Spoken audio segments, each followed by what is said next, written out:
بسم اللہ الرحمن الرحیم۔ صحیح بخاری حدیث نمبر 7۔ رسول اللہ صلی اللہ علیہ وآلہ وسلم کا ہرقل کو خط مبارک۔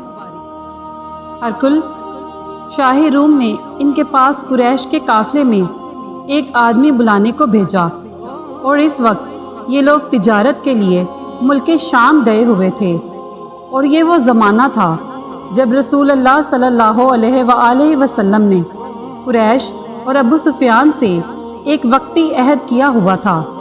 جب ابو سفیان اور دوسرے لوگ ہرقل کے پاس ایلیا پہنچے، جہاں ہرقل نے دربار طلب کیا تھا،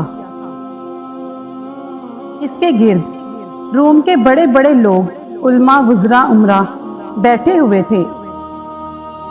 ہرقل نے ان کو اور اپنے ترجمان کو بلوایا، پھر ان سے پوچھا کہ تم میں سے کون شخص مدعی رسالت کا زیادہ قریبی عزیز ہے؟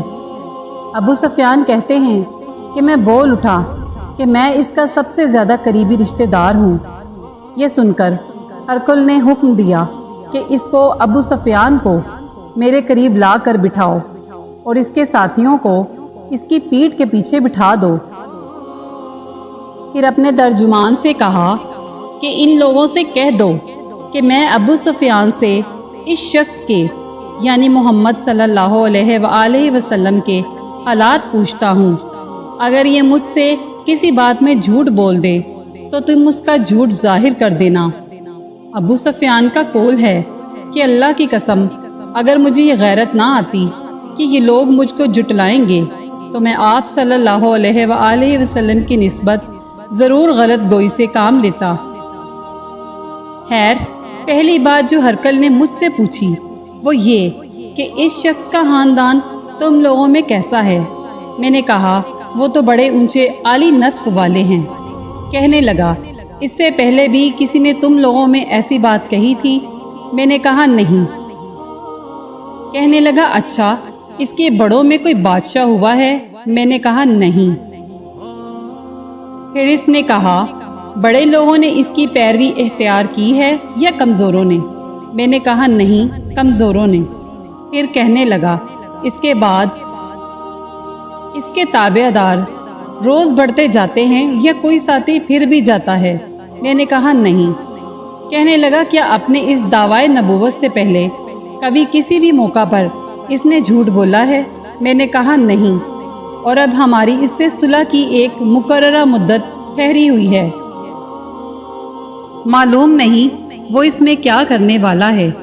ابو سفیان کہتے ہیں میں اس بات کے سوا اور کوئی جھوٹ اس گفتگو میں شامل نہ کر سکا۔ ہرقل نے کہا کیا تمہارے اس سے کبھی لڑائی بھی ہوتی ہے؟ ہم نے کہا کہ ہاں۔ بولا پھر تمہاری اور اس کی جنگ کا کیا حال ہوتا ہے؟ میں نے کہا لڑائی ڈول کی طرح ہے، کبھی وہ ہم سے میدان جنگ جیت لیتے ہیں اور کبھی ہم ان سے جیت لیتے ہیں۔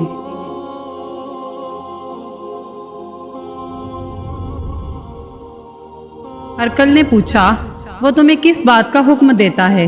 میں نے کہا وہ کہتا ہے کہ صرف ایک اللہ ہی کی عبادت کرو، اس کا کسی کو شریک نہ بناؤ، اور اپنے باپ دادا کی شرک کی باتیں چھوڑ دو، اور ہمیں نماز پڑھنے، سچ بولنے، پرہیزگاری اور صلح رحمی کا حکم دیتا ہے۔ یہ سب سن کر پھر ہرقل نے اپنے ترجمان سے کہا کہ ابو سفیان سے کہہ دو کہ میں نے تم سے اس کا نسب پوچھا تو تم نے کہا کہ وہ ہم میں عالی نسب ہے، اور پیغمبر اپنی قوم میں عالی نسب ہی بھیجے جایا کرتے ہیں۔ میں نے تم سے پوچھا کہ دعوی نبوت کی یہ بات تمہارے اندر اس سے پہلے کسی اور نے بھی کہی تھی؟ تو تم نے جواب دیا کہ نہیں۔ تب میں نے اپنے دل میں کہا کہ اگر یہ بات اس سے پہلے کسی نے کہی ہوتی تو میں سمجھتا کہ اس شخص نے بھی اس بات کی تقلید کی ہے جو پہلے کہی جا چکی ہے۔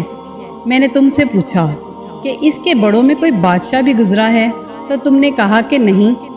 تو میں نے دل میں کہا کہ ان کے بزرگوں میں سے کوئی بادشاہ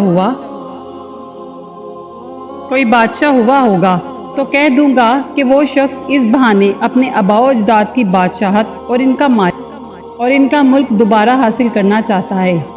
اور میں نے تم سے پوچھا کہ اس بات کے کہنے یعنی پیغمبری کا دعویٰ کرنے سے پہلے تم نے کبھی اس کو دروغ گوئی کا الزام لگایا ہے؟ تم نے کہا کہ نہیں۔ تو میں نے سمجھ لیا کہ جو شخص آدمیوں کے ساتھ دروغ گوئی سے بچے گا وہ اللہ کے بارے میں کیسی جھوٹی بات کہہ سکتا ہے۔ اور میں نے تم سے پوچھا کہ بڑے لوگ اس کے پیروکار ہوتے ہیں یا کمزور آدمی؟ تم نے کہا کمزوروں نے اس کی اتباع کی ہے۔ تو دراصل یہی لوگ پیغمبروں کے متابعین ہوتے ہیں۔ اور میں نے تم سے پوچھا کہ اس کے ساتھی بڑھ رہے ہیں یا کم ہو رہے ہیں؟ تم نے کہا کہ وہ بڑھ رہے ہیں، اور ایمان کی یہی کیفیت ہوتی ہے کہ وہ کامل ہو جاتا ہے۔ اور میں نے تم سے پوچھا کہ آیا کوئی شخص اس کے دین سے ناخوش ہو کر مرتد بھی ہو جاتا ہے؟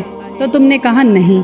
تو ایمان کی خاصیت بھی یہی ہے کہ جن کے دلوں میں اس کی مسرت رچ جائے وہ اس سے لوٹا نہیں کرتے۔ اور میں نے تم سے پوچھا کہ آیا وہ کبھی عہد شکنی کرتے ہیں؟ تو تم نے کہا نہیں۔ پیغمبروں کا یہی حال ہوتا ہے۔